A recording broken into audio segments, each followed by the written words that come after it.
Hi hello నమస్తే.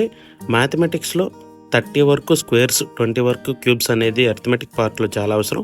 20 నుంచి 30 వరకు స్క్వేర్స్ని ఎలా గుర్తుపెట్టుకోవాలో చిన్న వీడియో పూర్తిగా నాన్ మ్యాథ్స్ వాళ్ళ కోసం.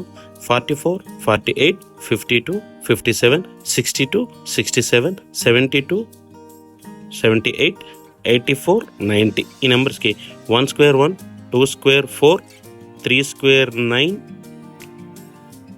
4 స్క్వేర్ 16లో సింగిల్ డిజిట్, 25 5 స్క్వేర్లో సింగిల్ డిజిట్ 5, 36లో సింగిల్ డిజిట్ 6, 49లో సింగిల్ డిజిట్ 9, అలానే 64లో సింగిల్ డిజిట్, 81లో సింగిల్ డిజిట్, 100లో సింగిల్ డిజిట్స్ అన్నీ రాసుకున్నట్లయితే 21 square, 22 square, 23 square, 24 square, 25 square, 26 square అలాగా మనకి 30 స్క్వేర్ వరకు కూడా చాలా ఈజీగా మనం నేర్చుకునే అవకాశం ఉంటుంది. మ్యాథ్స్ అంటే భయపడే వాళ్ళు ఇలా తెలివిగా కూడా నేర్చుకోవచ్చు. ప్యూర్ నాన్ మ్యాథ్స్ వాళ్ళ కోసం ఈ చిన్న వీడియో.